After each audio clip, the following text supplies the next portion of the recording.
नमस्कार माताजी और प्रभु जियों। आज हम ब्रह्म वैवर्त्य पुराण का दूसरा अध्याय पढ़ेंगे। बिना भी समय व्यर्थ किए हम चालू ही कर देंगे, स्टार्ट करेंगे। परमात्मा के महान उज्जवल तेज पुंज गोलोक, वैकुंठ लोक और शिवलोक की स्थिति का वर्णन तथा गोलोक में श्याम सुंदर भगवान श्री कृष्ण के परात्पर स्वरूप का निरूपण। शौनक जी ने पूछा, सुतनंदन, आपने कौन सा परम अद्भुत, अपूर्व और अभीष्ट पुराण सुना है? वह सब विस्तार पूर्वक कहिए। पहले परम उत्तम ब्रह्मखंड की कथा सुनाइए। सौती ने कहा, मैं सर्वप्रथम अमित तेजस्वी गुरुदेव व्यास जी के चरण कमलों की वंदना करता हूँ। तत्पश्चात श्री हरि को, संपूर्ण देवताओं को और ब्राह्मणों को प्रणाम करके सनातन धर्मों का वर्णन आरंभ करता हूँ। मैंने व्यास जी के मुख से जिस सर्वोत्तम ब्रह्मखंड को सुना है वह अज्ञानांधकार का विनाशक और ज्ञान मार्ग का प्रकाशक है। ब्रह्मन पूर्ववर्ती प्रलय काल में केवल ज्योतिष पूज्य प्रकाशित होता था, जिसकी प्रभा करोड़ों सूर्यों के समान थी। वह ज्योतिर्मंडल नित्य है और वही असंख्य विश्व का कारण है। वह स्वेच्छामय रूपधारी सर्वव्यापी परमात्मा का परम उज्ज्वल तेज है। उस तेज के भीतर मनोहर रूप में तीनों ही लोक विद्यमान है। विप्रवर तीनों लोगों के ऊपर गोलोक धाम है, जो परमेश्वर के समान ही नित्य है। उसकी लंबाई चौड़ाई 3 करोड़ योजन है। वह सब और मंडलाकार फैला हुआ है। परम महान तेज ही उसका स्वरूप है। उस चिन्मय लोक की भूमि दिव्य रत्नमयी है। योगियों को स्वप्न में भी उसका दर्शन नहीं होता, परंतु वैष्णव भक्तजन भगवान की कृपा से उसको प्रत्यक्ष देखते और वहां जाते हैं।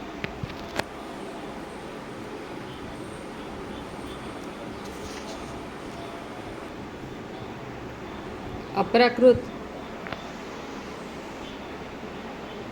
आकाश अथवा परम व्योम में स्थित हुए उस श्रेष्ठ धाम को परमात्मा ने अपनी योग शक्ति से धारण कर रखा है। वहाँ आदि व्याधि, जरा, मृत्यु तथा शोक और भय का प्रवेश नहीं है।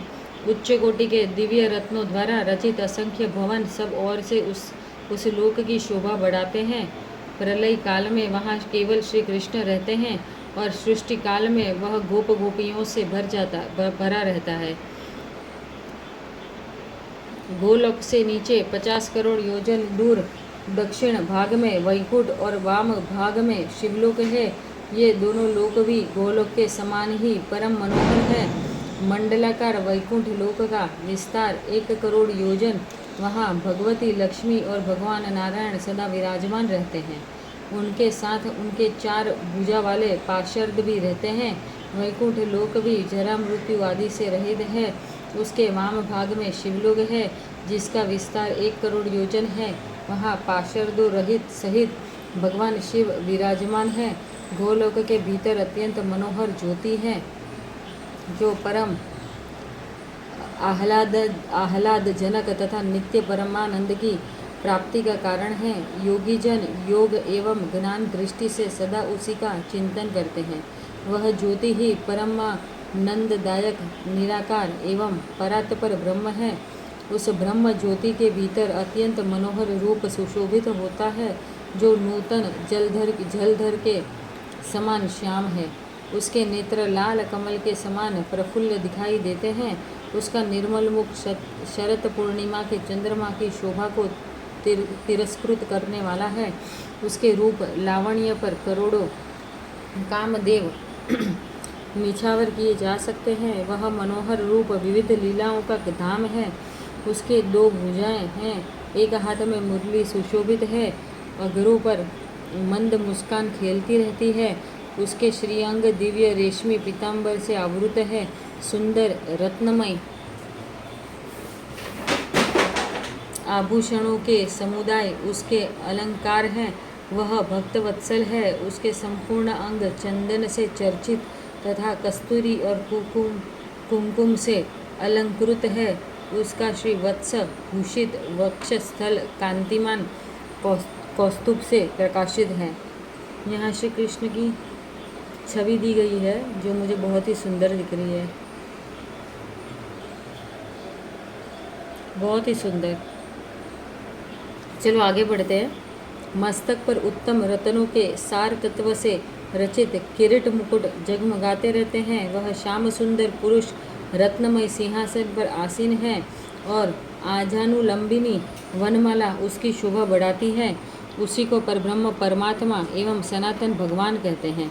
वे भगवान स्वेच्छामयी रूपधारी, सबके आदि कारण, सर्वाधार तथा परमात्मा परात्पर परमात्मा है। उनकी नित्य किशोरावस्था रहती है। वे सदा गोप वेश धारण करते हैं, करोड़ों पूर्ण चंद्रमाओं की शोभा से संपन्न है तथा अपने भक्तों पर अनुग्रह करने के लिए आकुल रहते हैं। वे ही निरीह निर्विकार परिपूर्णतम तथा सर्वव्यापी परमेश्वर है तथा वे ही रासमंडल में विराजमान शांतचित्त परम मनोहर रासेश्वर है। मंगलकारी, मंगल योग्य, मंगलमयी तथा मंगलदाता है। परमानंद के बीज, सत्य, अक्षर और अविनाशी है। संपूर्ण सिद्धियों के स्वामी, सर्वसिद्धि स्वरूप तथा सिद्धिदाता है। प्रकृति से परे विराजमान ईश्वर निर्गुण नित्य विग्रह आदि पुरुष और अव्यक्त है। बहुत से नामों द्वारा उन्हीं को पुकारा जाता है। बहुसंख्यक पुरुषों ने विविध स्तोत्रों द्वारा उन्हीं का स्तवन किया है। वे सत्य, स्वतंत्र, एक परमात्मा स्वरूप, शांत तथा सबके परम आश्रय है।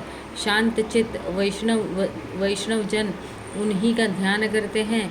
ऐसा उत्कृष्ट रूप धारण करने वाले उन एकमात्र भगवान ने प्रलय काल में दिशाओं और आकाश के साथ संपूर्ण विश्व को शून्य रूप देखा। यहाँ पे हमारा अध्याय 2 खत्म होता है। थैंक यू सुनने के लिए। ये जो मैंने पढ़ा है मैं कृष्ण को समर्पित करती हूँ। ओम श्री कृष्णार्पणमस्तु।